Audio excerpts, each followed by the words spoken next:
آئے گا اور پہاڑوں پر نہ بسنے والے کیا فتنوں سے محفوظ رہیں گے؟ نہیں، میرا نہیں خیال جب دجال آئے گا تو وہ پوری دنیا میں جو ہے نا اس کی آپ کہہ لیں چند دنوں کی حکومت آپ کہہ لیں وہ ہوگی. تو پہاڑوں پہ آپ چلے جائیں یا جہاں مرضی چلے جائیں وہ پہنچ ہی جائے گا وہاں پہ. صرف اس جگہ شاید اس جگہ وہ نہیں پہنچ سکے گا جہاں پہ اللہ نے اپنی رحمت سے لوگوں کو بچایا ہوگا، چھپایا ہوگا.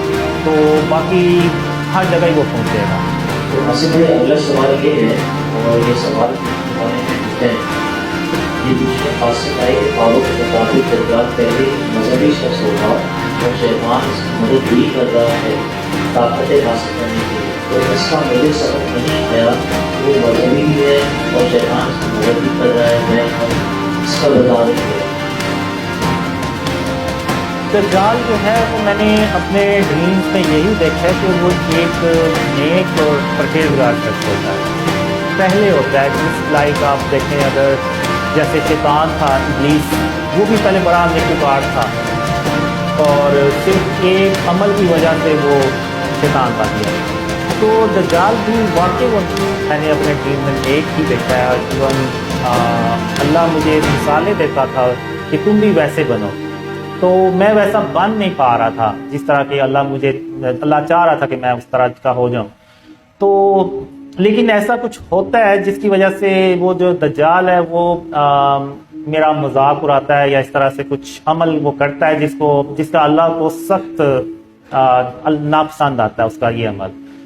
تو وہ جو ہے نا وہ پھر اسی طرح ہی جیسے شیطان غلط راستے پہ چلا جاتا ہے، وہ بھی پھر اس غلط راستے پہ چلا جاتا ہے.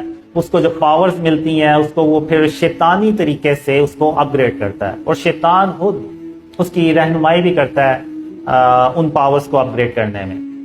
اور اس کے پاس ایسی پاورز ہوتی ہیں کہ ایک ڈریم میں مجھے اللہ نے بتایا کہ جو ہم موویز میں دیکھ سکتے ہیں نا، دجال ان کو ریالٹی میں کر سکتا ہے. تو اتنی زیادہ اس کے پاس پاورز ہوتی ہیں. تو اس طرح واقعی وہ میں نے ڈریمز میں دیکھا کہ وہ واقعی نیک انسان ہوتا ہے لیکن بعد میں نہیں ہوتا. اور مجھے 2003 سے لے کے 2005 تک بہت زیادہ ڈریمز آئے جن میں یعنی اینڈ آف ٹائم سے ریلیٹڈ سارے وہ ڈریمز تھے، جن میں یاجوج ماجوج آ رہی ہے، ہم ٹرین پہ عیسیٰ علیہ السلام سے ملنے جا رہے ہیں، دجال باہر آ رہا ہے. لیکن اللہ نے کبھی اس کو دجال کہہ کے نہیں تھا بلایا. یعنی مجھے ڈریم میں پتا چلتا تھا کہ وہ دجال ہے لیکن اللہ نے کبھی نہیں تھا کہا. تو اس لیے اگر آپ نے دیکھا ہو تو میں نے جب شروع میں اپنی ویڈیوز شیئر کی تھی نا ٹیکسٹ فارم میں، گرین سکرین اور اس کے اوپر وہ ٹریکس جو ہے نا وہ سکرول کرتا ہے اوپر کی طرف، تو اس میں نے اس کو ایک پاورفل مین لکھ کے تو مینشن کیا ہوا ہے کیونکہ اللہ نے مجھے کنفرم ہی نہیں تھا کیا کہ یہ واقعی دجال ہے. تو گرمیوں میں اگست 2015 میں اللہ نے مجھے پہلی بار ایک خواب میں اللہ نے اس کو دجال کہہ کے بلایا تھا کہ قاسم دجال 4 گھنٹوں کے لیے بے ہوش ہو گیا، تو 4 گھنٹوں کے بعد وہ ہوش میں آ جائے گا تو تم یہاں سے بھاگ جاؤ. تو وہ پہلا ڈریم تھا جس میں اللہ نے اس کو دجال کہہ کے بلایا تھا. اور اس کے بعد جتنی بھی میں نے ویڈیوز بنائی اور جتنا بھی میں نے جب بھی اس کا ذکر کیا تو اس کو میں نے دجال کہہ کے ہی بلایا تھا. تو یعنی اس سے یہ ظاہر ہوتا ہے کہ شاید اس وقت وہ اس غلط راستے پہ نکل چکا تھا، تب بھی اللہ نے اس کو دجال کہہ کے بلایا.